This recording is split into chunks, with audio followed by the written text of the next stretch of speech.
everyone. Very pleased to have so many folks with us here today for This Is CDR. This Is CDR is an online event series presented by Open Air to explore the wide range of carbon dioxide removal solutions currently being researched, developed, and deployed, and to contextualize them for the Carbon Dioxide Removal Leadership Act, which is a policy proposal we have actually now introduced into the New York Assembly, and we're working on it as well, advancing it in other states and localities. Everyone, please introduce yourself in the chat if you haven't already and tell us where you're zooming in from. I'm Toby Bryce, based in Brooklyn, New York, and I work on CDR policy advocacy for Open Air. Just quick background on Open Air, if you're not familiar with our group. We are a distributed volunteer network dedicated to the advancement of carbon dioxide removal solutions essential to solving the climate crisis. Our global community collaborates on shared open source missions in the areas of policy advocacy, R&D, and CDR market development. We'll put some links in the chat. Please join us. We'd love to have you involved, and we need all sorts of help in terms of on all these fronts, particularly currently on the policy advocacy in New York and other US states. Before we get into the program, we always like to give a quick background on CDR. I know many of you are already familiar, but to define carbon dioxide removal, specifically, it's an activity that removes CO2 from the atmosphere and durably stores it in geological, terrestrial, or ocean reservoirs or in long-lived products, full stop. It's not point source carbon capture, it's not reducing emissions, it's not a renewable energy credit, it is removing carbon dioxide from the atmosphere. When we talk about CDR, it's also really critical to say that first and foremost, we need to emphasize that it's not an alternative to reducing emissions. We must reduce global emissions and decarbonize our economy as quickly and as completely as possible, full stop. That said, every credible climate forecast, including in very stark terms, the most recent IPCC assessment report, indicate that carbon dioxide removal will be required at gigaton scale by mid-century. That's billions of tons a year to counteract the emissions that are difficult or inequitable to abate, and ultimately to start removing the tremendous excess of anthropogenic CO2 we already have in the atmosphere so we can restore our climate to a safer and healthier state. If you're new to CDR, we're going to put a bunch of links in the chat of things that you can check out, resources. There's a logo right on the screen for the carbon dioxide removal primer. Bunch of other, there's a DOE recently published in context of their CDR Earthshot, some really great summary resources online, and an article from today's presenter, Holly Jean Buck, as well. So a bunch of background in the chat for you to read up. Also, we're going to give a quick overview of the Carbon Dioxide Removal Leadership Act. It's a state-level CDR procurement policy to provide market support to scale durable CDR. It's standards-based, so we're not directing which CDR, but let the market determine which CDR will be most efficient at removing carbon dioxide from the atmosphere. The legislation is very much centered on equity and environmental justice. It was recently introduced last Monday into the New York Assembly by the amazing Assembly member Patricia Fahey, a Democrat out from Albany. It will be a multi-state mission coming soon to California and other states, and we very much need advocates to get involved. So again, please join us and help us advance this policy. Now, on to the main event. My colleague from Open Air, Megha, is going to introduce today's presenter. Hey everyone, I'm Megha. I'm an Open Air member based in London and working on public policy advocacy work out in California, where I'm from. So some housekeeping notes to start. Our format will be a 15 to 20-minute presentation, followed by a few prepared questions and then moderated audience Q&A. So please type any questions that you have into Zoom's Q&A box as we go along. Note that that's separate from the chat box, so make sure you find the correct one. The event is being recorded, so we'll send that video link out to everyone who registered, and we'll also post it to Open Air's website and to our YouTube channel.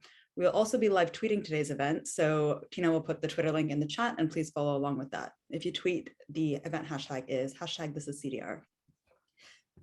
And now this week on This Is CDR, we're very happy to welcome Professor Holly Jean Buck to talk about her important new book, Ending Fossil Fuels, Why Net Zero Is Not Enough, and to discuss how we can make carbon removal policy and deployment just and equitable. Holly Jean Buck is a geographer and environmental social scientist studying rural futures, the politics of platforms, and how emerging technologies can address environmental challenges. She works as an assistant professor of environment and sustainability at the University of Buffalo in Buffalo, New York, and has a Ph.D. in Development Sociology from Cornell University. She's the author of After Geoengineering, Climate Tragedy, Repair and Restoration, and Ending Fossil Fuels, Why Net Zero Is Not Enough. So Holly, if you're ready, I will hand it over to you now. Thanks so much. It's really great to be with you. I'm going to go ahead and share my screen. So just CDR, what does that mean? I'm going to start out by talking about environmental justice. So, there's a kind of textbook definition from the EPA, which is the fair treatment and meaningful involvement of all people, regardless of race, color, national origin, or income, with respect to how we develop, implement, and enforce environmental laws, regulation, and policies. And so that definition talks about some degree of protection, having the same degree of protection from environmental hazards, and also equal access to decision making. And so sometimes people critique that definition even as being kind of too narrow. We think about environmental justice throughout all these different dimensions. So procedural justice, and we can apply these all to carbon removal, right? So are communities at the table in the design phase? Can they make decisions, including rejecting projects that they think won't serve them? Distributive dimensions, so who bears harms and reaps the benefits? It's not just about, feeling the impacts of potential hazards, but also where the finances flow, who's making a profit from these. Reparative dimensions, so can we think about carbon removal as a reparative measure? Intergenerational dimensions, so what obligations might we be placing on future generations to maintain projects, remove carbon, right? And recognitive justice, so do policies and projects recognize the values, cultures, and histories of the places and peoples that they impact? So I just wanted to start out with that kind of the way I and some others think about environmental justice, and also call attention to the fact that it has multiple scales. So a lot of times our assessments focus on the project level. So there are project scale concerns. So for example, CO2 pipelines, injection wells, are they safely managed? Are they disproportionately sited in disadvantaged communities? I noticed this, when I went to Denver City, Texas, in West Texas, which is the home of the world's first CO2 flood, right? They've been doing injection of CO2 there, basically underneath this town, including, next to the schools for decades now, since the 70s. And so, these are, if you go out and actually see some of the infrastructure and then you think about scaling that up, it's impactful. And I think that, I do think there's ways to manage this stuff safely, but there's also not always a great track record of doing so. And so these are some of the questions that are going to come up. Same with things like enhanced weathering, right? So there's the concept of it, but then the reality of it is that there's going to be workers who have the burden. I mean, maybe the good opportunity, but maybe the burden of spreading rock dust. And in places like Indonesia, where oil palm is cultivated, that could be one application site for enhanced weathering. But these jobs could disproportionately fall on women, on low-paid workers, right? So do they face health impacts from it? I don't know, but we should research that, right? And then where are the benefits flowing to? Are they received by the workers? So these kinds of questions. Same thing for a lot of ocean CDR techniques. So a lot of these are pretty speculative concepts, but we can look at existing analogs to think about what they might be like. So thinking about macroalgae, well, is this going to conflict with existing uses? Are smaller entrepreneurs, fisherfolk, others going to be able to access, doing that? Or will they have to work for big companies? Will that change the social relations of how they make their income? Are local coastal users part of the decision-making process around permitting new projects? So a whole bunch of project level considerations apply to most CDR techniques in some way or another.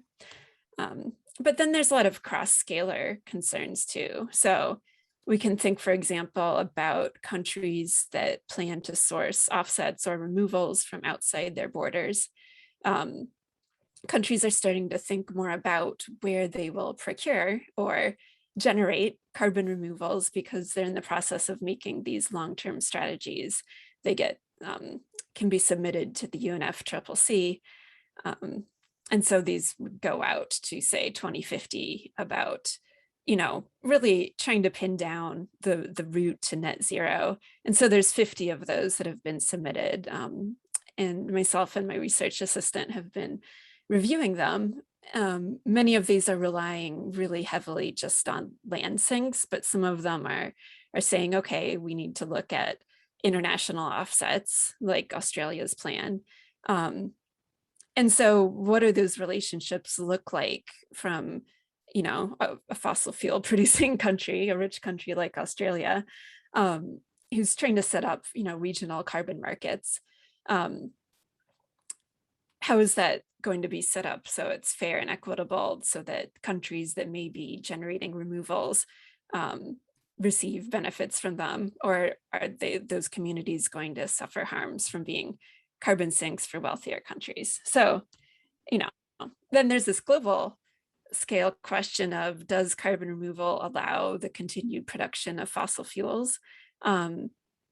It may not, right? I think that this is an open question, but we should be considering how to make that not the case, especially when you start to bring up things like enhanced oil recovery. There's a real entanglement there. There's this pressure to decarbonize fossil fuels. And so fossil fuel companies are thinking about how to market differentiated lower carbon oil and gas. Coupling direct air capture with enhanced oil recovery could be one route towards that. And so we've seen things like this, 4Rs framework from Aramco.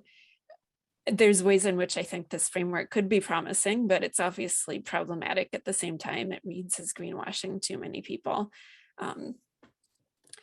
And so I think that the only real way to put that concern to rest is to end fossil fuels, to phase them out. And so I talk about that in my book, and I'll spend a few minutes mentioning what that book is about. Basically, we've all heard, I think, if we're following climate change, about unburnable carbon and the production gap. So we know that 60% of oil and fossil gas and 90% of coal needs to be unextracted to keep within the 1.5 degree budget. But at the same time, countries are planning to increase production. So we have that production gap. And there's a bunch of reasons to end fossil fuels besides the climate impacts. These include public health, the way that fossil fuels can suffocate innovation and better technologies, the ways that fossil fuels have been entangled with corruption and oppression, and in some cases conflict. And, you can read the book for a discussion of all of these reasons. But I do think that at the same time, phase out does have risks and challenges. As I think we're familiar with, we're still really heavily reliant on coal, oil, and gas for more than 80% of our energy. And so that's going to be, hard to change. But I think that the benefits outweigh the risks and the challenges. And so the book offers 5 different lenses for thinking about phase out, including infrastructure, geopolitics, culture, political power. How do we build it? Today, because this is a very brief chat, I'm just going to talk about one of those that might be interesting for this community, which is software. So net zero demands this incredible information architecture. We have to know where our positive or residual emissions are coming from and track them and count them. We have to know where the negative emissions are coming from as well. And we need platforms that would exchange these potentially. And so there's a lot of capital flowing into companies that are working on this, the offsetting platforms, things that connect to consumers, things that help businesses, decarbonization as a service, exchanges for carbon, et cetera. And I think that when we're talking about justice, we should be thinking, in addition to frontline communities and these local scales and these global scale climate justice considerations, also thinking about this information layer and drawing from all the writing about data justice and the benefits of open source. And so I think about this kind of in terms of both the material, how do we think about public ownership of carbon removal infrastructure, about public decision-making around carbon removal policies and projects, but also public ownership of the data, profits from data, public say in the governance of these platforms, and having public platforms for monitoring. I think that, this digital aspect is also a part of what we should be discussing. And so in the book, I talk about different policies that can work to phase out fossil fuels. Some of these are more in the near term. We could, we have good models. We can build on them in the next decade, which is bans, moratoriums, refusal to finance, also ending and reforming subsidies. I think if we make progress on those in the 2020s, that'll set us up for more ambitious policy actions like permission to extract, nationalizing fossil fuel companies, and reverse engineering or putting carbon back underground. And I think all of these, it's not a simple recipe. They all have risks. But if we want to be serious about phasing out fossil fuels, we should consider them. And so the question I'd like to pose is, how can CDR also enable phase out rather than possibly just constrain it? And I'll put forth two ideas towards that. One is that we should be demanding specificity about residual emissions, where they're coming from, so not from the power sector. We have a lot of modeling from integrated assessment models, and that's how we've gotten this figure of, 10 gigatons. We need this 10 gigatons a year removal. And so in a lot of those scenarios, the negative emissions are delivered by the power sector, and there's still some residual fossil fuels from transportation, a little bit from industry, and so on. But if you look at the analysis in the CDR primer, which was mentioned earlier, which I recommend, they have a bottom-up analysis, which has a smaller number of residual emissions between 1.5 and 3.1 billion tons. And that's mostly coming from agriculture. And actually, a lot of the long-term strategies that countries have submitted also see, a lot of the hard to abate emissions coming from agriculture.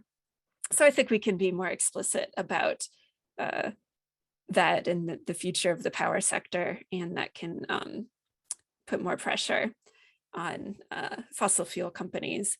I think that, here's an example from Spain. They have a specific number of residual emissions, 29 million tons. They have an analysis of where it comes from. So I think that this kind of analysis should be the standard for planning that countries and other scales have. The second thing that we need to think more about is how to transition fossil fuel companies to carbon management companies or operations that are no longer focused on extraction, but on removal. And I look forward to discussing some of that. But just to wrap up by mentioning about these state level actions, I think that they're really promising. I think that the regional scale is a good place to tackle some of these justice concerns, because states often have, I think they do a better job on participatory processes. States like Massachusetts and New York have really worked towards this. Nobody always gets it right, but a lot more effort, a lot more relationships and networks can go there. And in terms of the sort of legislation that has been proposed in New York with the CDR-LA, a lot of the aspects are in line with this. So having projects being selected on a whole bunch of criteria, including benefits, social criteria. The idea of having multiple project types that give support to smaller enterprises, nonprofits, co-ops could participate, having this procedural justice dimension, and having funding through subsidy removal is a good way of linking carbon removal with phase out goals. So to wrap up, I just wanted to highlight a few things that people could look to. One is an article in the Electricity Journal about environmental and climate justice and technological carbon removal. You could also see a report by Carbon 180 and an op-ed by Vanessa Suarez in The Hill. But I also recommend actually reading this letter that a number of environmental justice groups sent to CARB, the California Air Resources Board, because it outlines their concerns with some of the direction that policy in California has taken, and it's worth understanding in detail what those concerns are.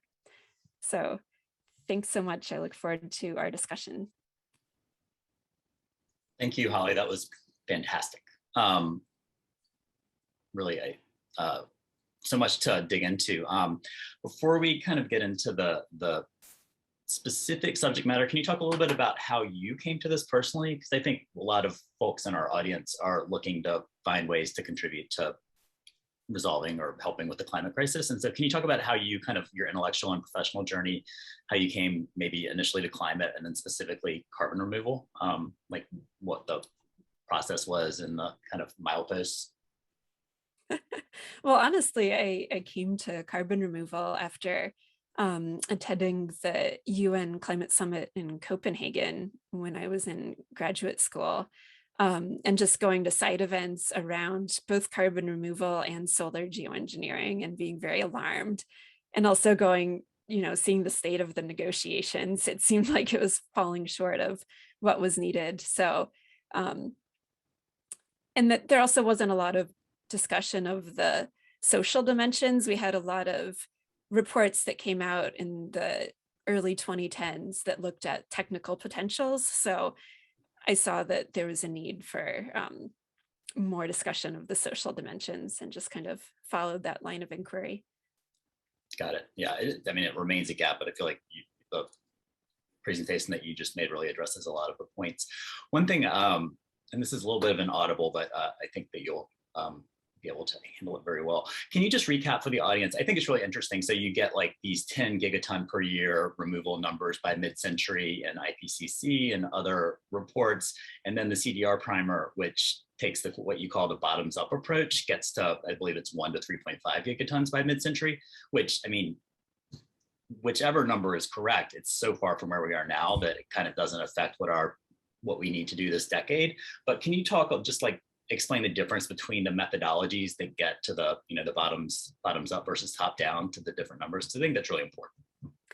Yeah, so the integrated assessment models are basically solving for lesser cost solutions. And so they're not necessarily looking at what's possible. They're looking at, what's going to be cheap to implement. And so with the bottom up analysis in the primary, you can look at, you can incorporate different assumptions about, technological changes and adoption. And I think that in the roadmaps that are coming out from different countries, a lot of places do have kind of a combination approach where they've done expert consultations with leaders in every sector to talk about like, how much do you think, steel is going to be decarbonized and how, and increasingly there's more of a move towards things like green hydrogen. So we could be more ambitious about decarbonizing industry or maybe transport as well with sustainable aviation fuels than kind of was, even the case 10 years ago when some of these studies came out. Yeah, that makes a lot of sense. But I do think that it seems a little bit more, the bottoms up approach seems a little bit more specifically analytical, addressing the problem as opposed to, I guess, programmatic. So can we talk a little bit about decolonizing the atmosphere, which I believe is a phrase that you coined, and global equity with respect to CDR? The responsibility for the carbon in the atmosphere, I think, is pretty clear to everyone. And can you talk about the responsibility that should be paid, who's responsible, from a cost perspective and also a burden perspective, which you referenced in your presentation, and maybe why it's fair for California to have a 2045 net zero target and India to have a 2070 net zero target, or whatever the right numbers end up being. Yeah, and just to be clear about decolonizing the atmosphere, I mean, that was a title that, when you're a writer, sometimes editors and publications put titles on your pieces that you wouldn't necessarily have chosen. So if I was to say something about decolonizing the atmosphere, I'd say that ending fossil fuels is kind of the primary part of that, and especially, the way rich countries have put extra stuff into the atmosphere. But anyway, there's a question of, could carbon removal be one tool towards that end if it was done well? Possibly. And I do think that there is, roadmaps for phase out are going to be very different based on where you are. And so a country like India or a country like Mozambique, they're all going to have different paths, through the energy transition, right? And so I think that a place like California or a country like the US, we have the capital, we have technical expertise, we have geological storage capacity. I think there's a very strong moral case that we should be removing carbon from the atmosphere, and that could allow flexibility for other countries to take more time with their transition because of the historical responsibility we have for emissions compared to other countries. Got it. And then at the national, and I guess most relevant for us with open air right now, at the state level, I thought what some of your slides about how we think about environmental justice at a pathway and project level for carbon removal is really important. And you gave the examples with rock dust, like, are there issues spreading the dust on the fields actually? And I think that's really important to investigate. So for the Carbon Dioxide Removal Leadership Act, which you referenced and we talked about, we do one thing up front. We require the state, or the bill requires the state, to do a survey of all pathways, CDR pathways in New York with megaton plus scale in terms of their techno-economics. But we also require a companion survey that addresses the sort of environmental justice and equity issues and socioeconomic aspects of each pathway. So, that is to happen up front before the state starts procuring any CDR. And then at the project selection level, I think, can you maybe walk through, so you have a CDR project and pick, whether it's macroalgae or direct air capture or enhanced rock weathering, can you walk through what the right way for a specific project might be, like the specific steps that need to be taken to do the right thing in terms of equity and making sure that we're thinking about all these issues at a project level? So like, if something's getting started, how do they engage with the community, and what needs to happen, and what outcomes might exist, like, that would be positive? Yeah, and so, I mean, I will take a stab at this, but at the same time caveat that, that's a question that should be answered by the community rather than like some academic, right?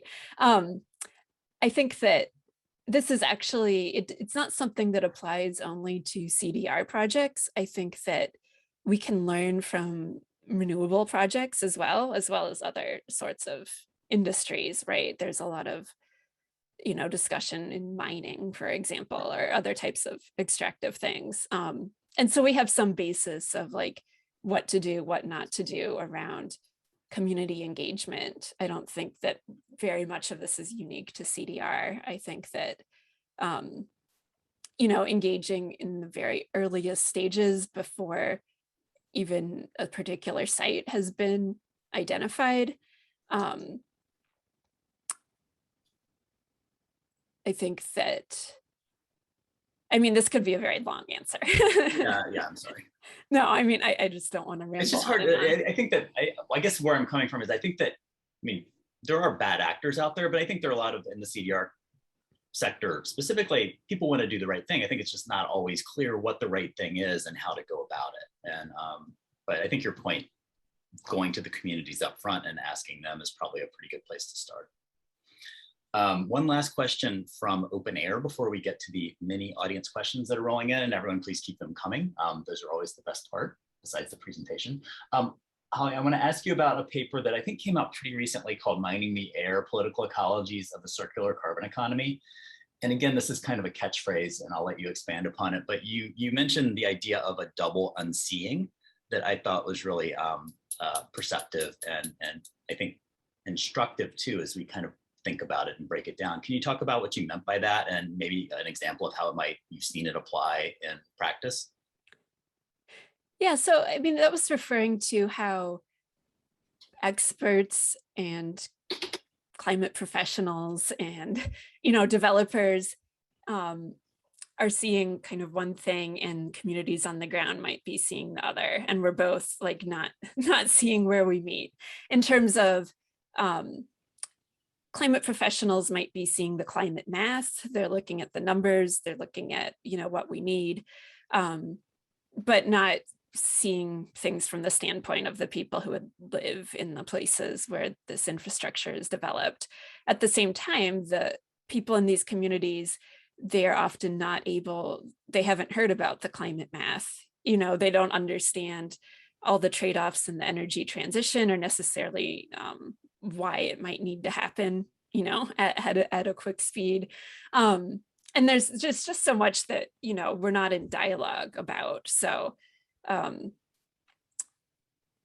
wrote that paper based on a project I did, which was following a prospective CO2 pipeline from West Texas, where the CO2 would be stored, up towards Iowa, where CO2 might be sourced from biorefineries, from ethanol plants. And every 20 miles, I used software to randomly select a point along this pipeline where I would try to interview somebody. So I was literally knocking on doors just before the pandemic to have conversations with people about carbon removal. And that was the inspiration for that paper and that observation.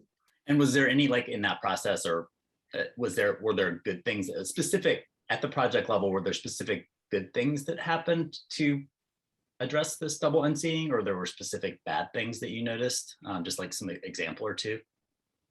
I mean, I'm sure there are many examples of maybe bad things that happen. Well, I think the main thing that struck me was the way that we're failing to put this whole concept, in terms of what people in these rural communities, I'm speaking from a very US context here, care about. They're thinking a lot about, the depopulation of their towns, the ability to maintain their schools and hospitals and institutions because of not having jobs and people moving away. They're thinking about, are they going to have enough water to survive? What's the sustainability of agriculture there, right?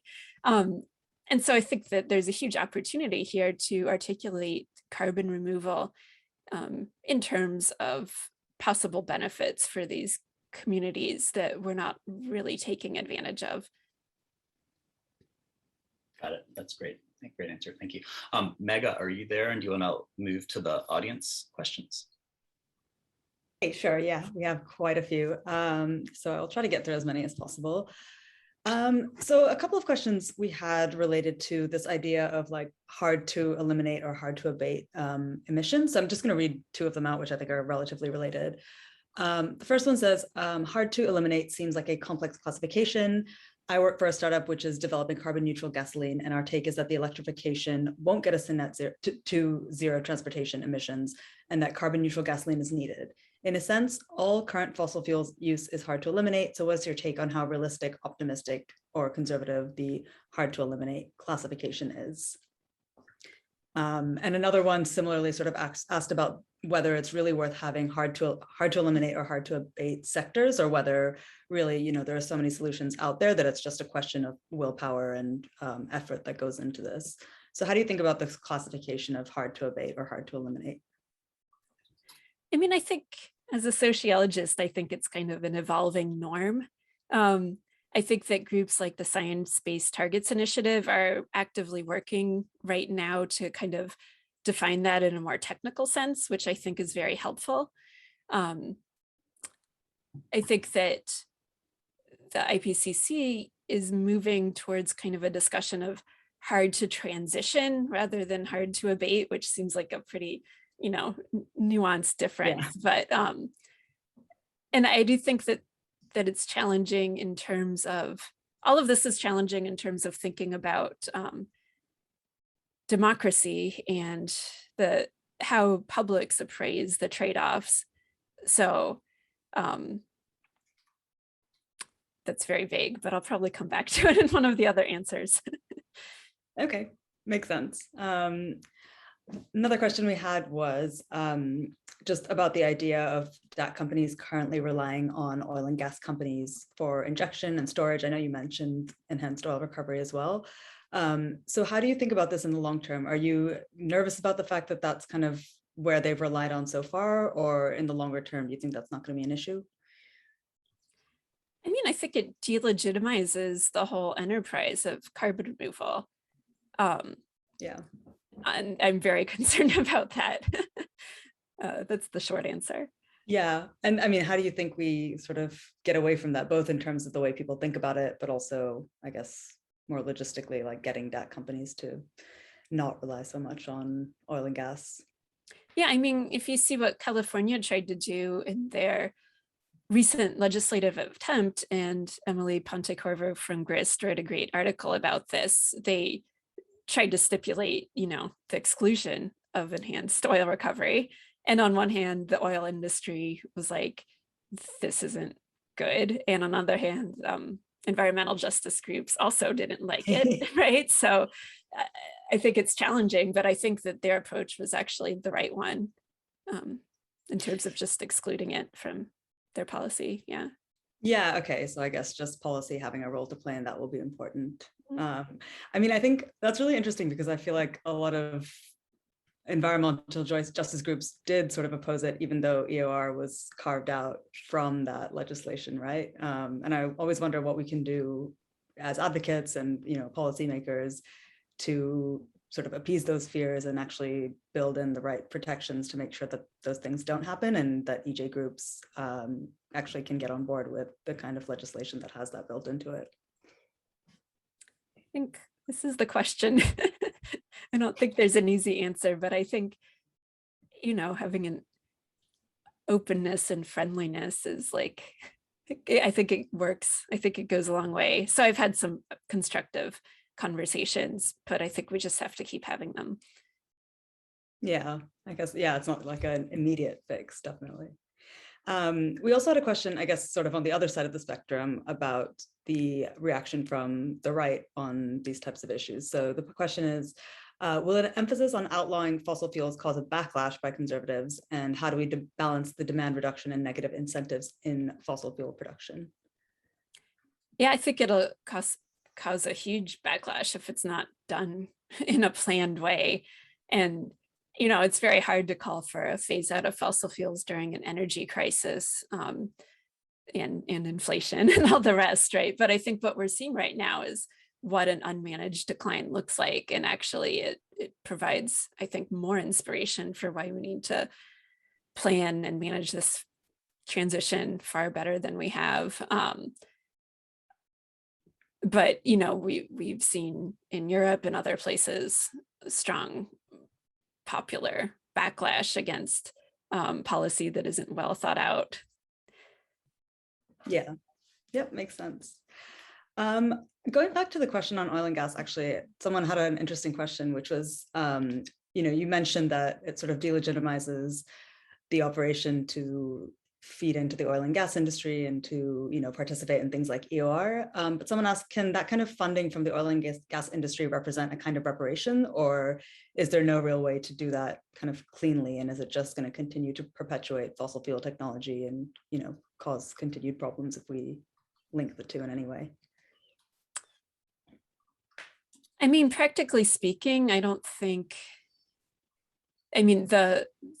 the hatred for this industry is so strong that I don't think anybody, nobody can rehabilitate it. I think that's why I talk, about this controversial idea of nationalization and just buying out or otherwise putting these companies and assets in the hands of the public. That's Right. the way I see forward. And maybe it sounds like too radical, but check out the book. It might seem less radical when you like read through the argument. Yeah, no, that makes a lot of sense. And I mean, I think in the California legislation you mentioned, and in CRLA as we're building it, like excluding EOR and sort of uses in the oil and gas industry has been the way that we've chosen to frame it, because it just seems like the only way to keep it clean and separated and not associate the two. But it seems like it can be something that's hard to get away from in people's minds. Okay, someone asked, are there types of CDR that are intrinsically more just or unjust, or is it just a matter of how it's implemented? And what do we do if there's not enough sort of quote unquote just ways of doing CDR to meet our climate goals? Yeah, I mean, I tend to think that, it doesn't adhere in the technology, it adheres in the policy, in how it's used and what those social relations are. So I don't personally think that like one is, inherently more just than the other. I mean, in terms of, this is also the question with renewables, right? Can we build enough renewables and still maintain, procedural justice, right? I mean, in terms of what I kind of alluded to, but didn't fully explain about the tension with democracy. Like what's more important, having these democratic processes where there's public engagement and public support, or full decarbonization? Everybody will have to kind of deliberate that for themselves and see what they feel comfortable with. I do think that these might be in tension. I don't think they necessarily have to be. I think that the best way forward is to continue to talk with people about climate and energy so that more people understand the trade-offs we face. Yeah, okay, makes sense. Another question we got was, thinking about the kind of codes of conduct or practice that we need to enable CDR to happen in a just way.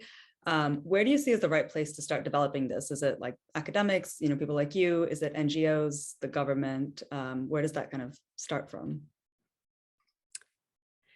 I think that some of the NGOs in academics and kind of multi-sector collaborations around offsetting, like the Oxford offsetting principles, for example. I mean, these are concerned with CDR, and I think that in some ways they're doing a reasonable job.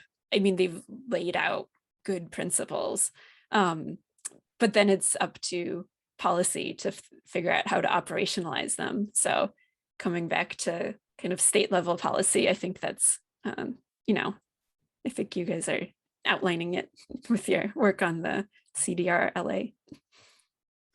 Great. We got another question sort of about the flip side of thinking about inequitability. It's a bit long, but I'll read through it. So this person says, I can't think of anything more inequitable than prematurely eliminating fossil fuels. It hammers poor people globally. And similarly, I can't think of anything more potentially dangerous than defunding fossil fuel infrastructure before we have alternatives in place. Whereas the precautionary principle and moral hazard. Without fossil fuels, we all die quickly. I've been 100% in CDR for 8 years, but if we don't acknowledge these risks, we're going to be rightly rejected by the majority of people around the world. So how do you think about balancing sort of that phase out and how that affects different communities of people as well? Oh, I'm all for acknowledging the risks. I mean, like I said, 80% of energy is from fossil fuels. You can't just like wave a magic wand and disappear it. It would be horrific, right?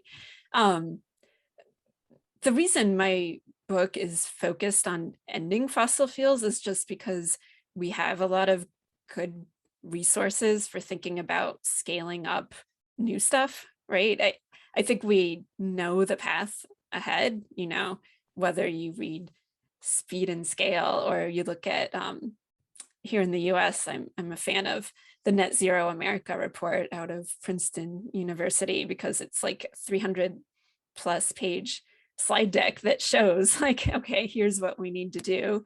Here's what we need to retire, but here's what we need to build. Like we have, I think, a good sense of what needs to be built. And I think that by talking about phasing out of fossil fuels, I'm not saying don't focus a huge amount of energy on building up the new. I was just talking about phasing out fossil fuels because there wasn't really a book on that. Yeah, makes sense. Okay. Could you talk a little bit about some of the best practices you've seen for organizations or, state, local government, whatever else, in terms of how they adopt just transition principles? So how did the community contribute? How did the problem solving work? Like, where have you seen that happen? And what can we look to copy, I guess, as people are looking to build up policies around this? Yeah, that's a great question. I would like to see kind of a piece of work that looks at that on a bunch of different scales. Because I can point to some things that, I've heard about are good examples, maybe like, Germany's coal exit law. On one hand, I'm not sure I'm pretty sure it's sad that they're phasing out, nuclear power.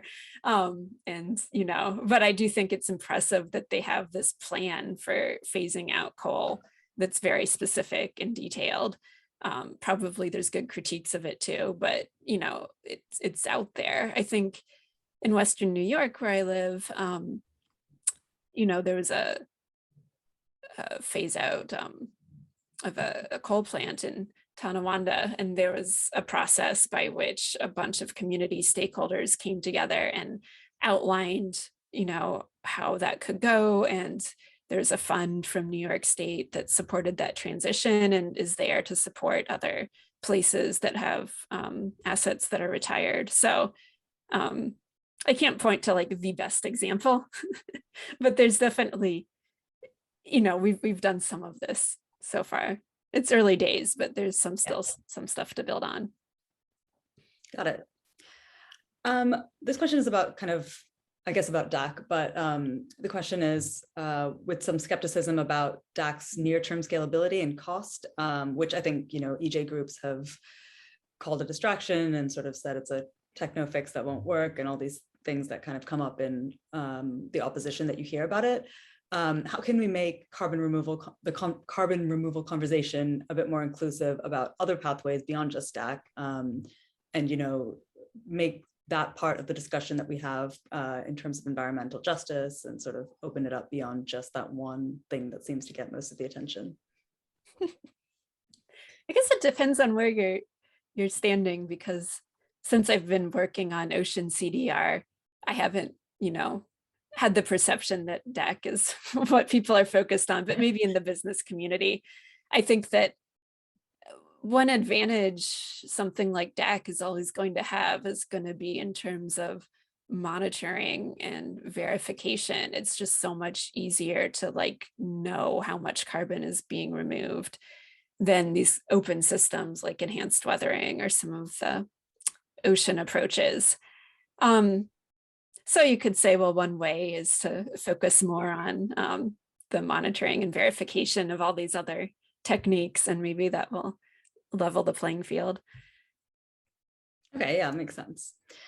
Someone had a question about circular carbon, basically saying, when you think about hard to abate activities, it's a lot of things like flying and things like that that need hydrocarbon fuels. And so even if you wanted to stop sort of extracting fossil fuels, another option could be, capturing carbon and creating circular carbon fuels out of them.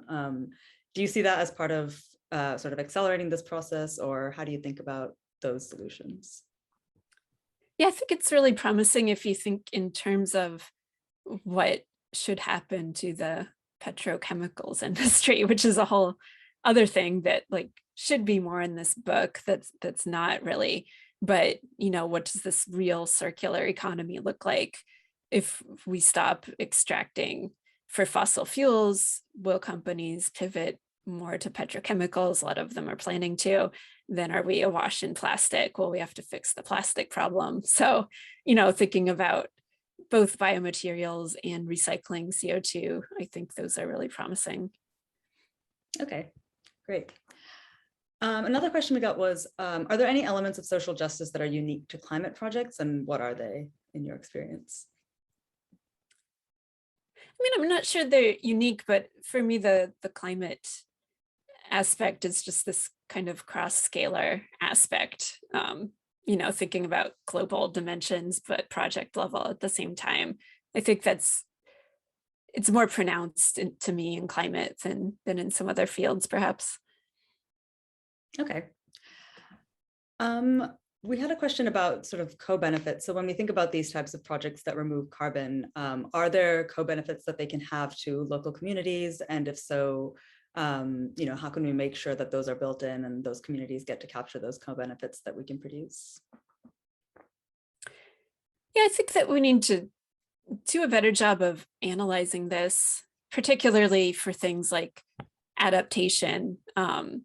So like, how do we design any CDR that it maximizes adaptive capacity that's maybe more obviously present in things like soil carbon sequestration? But I think that, or wetlands restoration, say, I think that would be a good lens. I think just also the community benefits agreements conversation is really immature. I think most of the times when we talk about benefits, it's just in terms of jobs, which is a really narrow thing. So can we think about designing community benefit agreements like happens with other industries sometimes in terms of building new facilities or infrastructure or special funds for the community? I think all of that should be thought out more. Okay. Yeah, and we got a question asking if you've observed CDR programs that are profitable or can be profitable.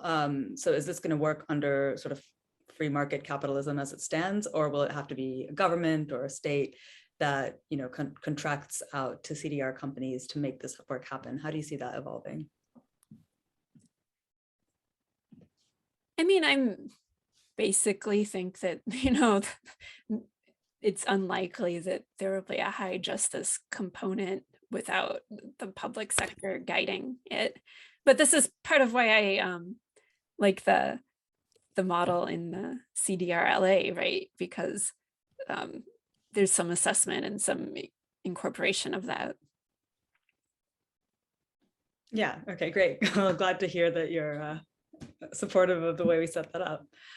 Cool. I'm going to finish with just one or two last questions on sort of how this gets implemented. So someone asked, how do we ensure that climate-focused projects and or CDR include the most important of those 5 elements of climate justice that you mentioned kind of at the start of your presentation? And as a CDR project developer, what kind of first steps should you be taking to eliminate or reduce negative justice impact? Like, what is your starting point as you put that together? I think having somebody on your team who can think about this, if you haven't been trained to, I mean, fundamentally, I think it's just kind of an educational gap I see in, I don't know, engineering or technical education. And I say that because I work in like an educational environment in an interdisciplinary program. We just haven't really done a good job in training people to think about the social dimensions. And so there's like a capacity gap. So, even if you don't have the resources to like have somebody on staff, have some consultants that can, I mean, that's like a first step, right? It's pretty basic. Yeah. What are the next steps beyond that as well? Yeah, I mean, unless there's like a standardized framework, which I'm not sure would even be applicable, work with that person, have calls with community members. I recognize that this is really hard if you're just in kind of a lab stage where, even when you start thinking about a project site, you're still probably just thinking about the community around that project site. But then if you're thinking, okay, my thing's going to scale up to be like a gigaton scale, then you also have to be thinking about these kind of ripple out things throughout the supply chain at that gigaton scale. So then you need a different sort of expertise to like help you model what that look like. And, it gets complicated, but having those conversations with people, you can build your own framework about the things that you should be thinking about. Absolutely. Okay, well, Holly, thank you so much for that. That was amazing, and for answering all of those questions. I'm just going to hand it back over to Toby to finish us up and talk about the next couple of weeks coming up. So thanks so much, Holly. Thank you. Thanks, Megha. Holly, thank you so much for being with us. I know you're super busy and have a lot going on, so we're really grateful for your time. And that was a fantastic presentation and super informative and on point for the things that we're thinking about. So thank you. And recording of the presentation will be made available. We'll email it to everyone who attended and put it up on our Twitter. Also, the chat has been amazing. So we're going to download that and we'll include that in the follow-up email that goes out from Eventbrite. Before we sign off, a few programming notes for what we have upcoming. Next week, we have a new company called Moat, which basically takes biomass and turns it into renewable hydrogen and then sequesters the resulting CO2. They're going to have a demonstration plant in Bakersfield, California, which will be really interesting from an environmental justice perspective. So we definitely plan to ask them about that. A couple other things have not been totally confirmed, but on February 8th, we have the reschedule of the Urban Sequoia presentation from the Skidmore, Owings, and Merrill team. This was an idea that was presented at COP26 to basically make the built environment into a giant carbon sink. And it's very futuristic, but super inspiring and interesting, and that will be a great one. And then on the 15th, we have the team from Heirloom, which is a direct air capture, a novel direct air capture pathway that is being deployed. It's been purchased by Stripe, and it basically enhances naturally occurring mineralization processes to remove CO2 from the atmosphere. So that's what we have upcoming. A number of others will be announced soon. Next week, Moat, and thank everyone for joining. We'll leave the chat up, so if anyone wants to follow the links in the chat for a few minutes, you can do that, and then we'll turn it off after a few minutes. But thanks, everyone, and Holly, thank you again for being with us.